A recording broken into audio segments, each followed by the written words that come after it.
Entonces tenemos el siguiente concepto, que es el concepto de proyección ortogonal. Dice CH, un subespacio vectorial de Rn con base ortonormal de K vectores. Como es un subespacio, pues estamos pensando que es un subconjunto de Rn, entonces se genera con menos vectores que son linealmente independientes. La base tiene pues menos elementos en general. Si B es un vector de Rn, entonces vamos a decir que la proyección de B sobre el subespacio lo vamos a denotar así: proyección de B sobre H, pero H ya no es un vector, ya es un subespacio, está dada por lo siguiente. Entonces, este es un cálculo que tenemos que hacer. Observemos que cuando queremos proyectar un vector sobre otro vector, hacemos el producto punto y multiplicamos por el vector y dividimos entre la norma al cuadrado del vector 1. Pero pues como ya es ortonormal, pues la norma tiene tamaño 1, entonces dividir entre 1 no tiene sentido. Entonces observemos que la proyección de un espacio B sobre el espacio H no es otra cosa más que andar proyectando sobre cada vector y sumar el resultado de cada proyección. Entonces, observen que aquí estos escalares, pues nada más es el tomar el producto punto del vector que vamos a proyectar con el correspondiente elemento de la base del subespacio vectorial. Entonces, vamos a resolver el siguiente ejemplo. Dice, encuentre la proyección de este vector en R3 sobre el subespacio H caracterizado por esta expresión.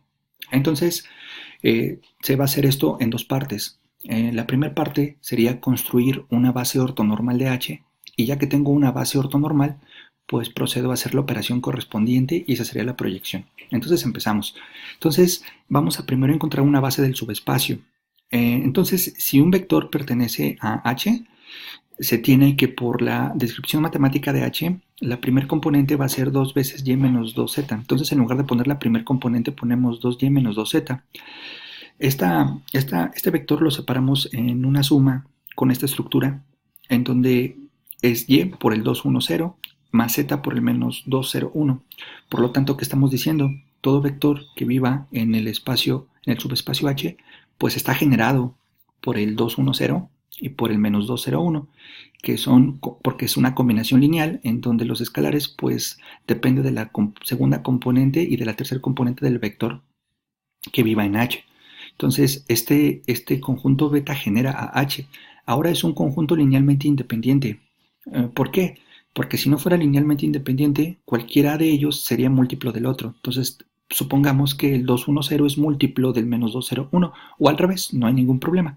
Entonces, si este vector fuera un múltiplo de este vector, pues yo lo que tendría es que cuando multiplique alfa por cada uno de estas componentes, tendría que darme igual a la izquierda y al vector de la izquierda, y tendría que encontrar el alfa correspondiente que tenga esa propiedad.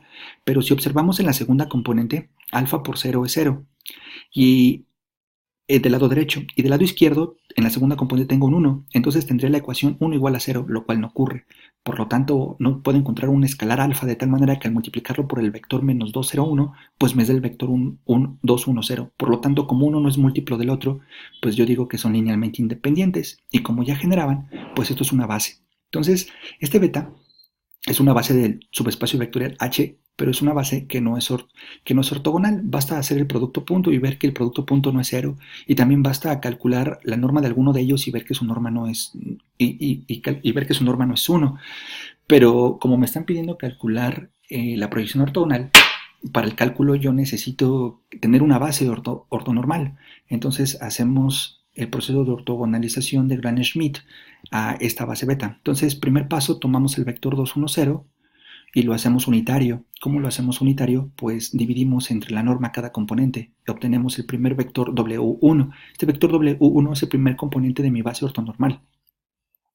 Ahora, este siguiente paso, tomo el siguiente vector, que es menos 2, 0, 1, y lo que hago es que le resto su proyección con respecto a W1. Entonces, al U2 le hacemos producto punto con el W1, multiplicamos ese escalar por el W1, hacemos la operación correspondiente y nos da este U2. Este U2 es ortogonal a W1 porque le resté su proyección, pero no es unitario, entonces calculamos su norma y lo que hacemos es que el nuevo vector que va a ser ortogonal a W1 y aparte unitario es este vector que tenemos aquí multiplicado por 1 entre la norma y obtenemos el W2. Entonces el W1 que obtuvimos aquí y el W2 que obtuvimos aquí ya es una base ortonormal de H.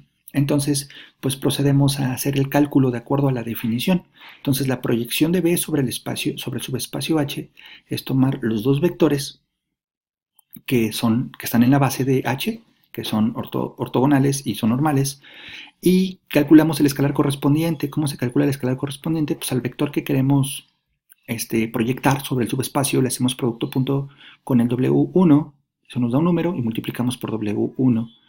Al vector que queremos proyectar lo hacemos producto punto con el siguiente vector de la base, que es W2, nos da un escalar y eso lo multiplicamos por W2. Entonces, al multiplicar este escalar por el W1, al multiplicar este escalar por el W2, obtenemos estos dos vectores y después pues sumamos componente a componente. Entonces, la proyección de B sobre H pues nos da este vector.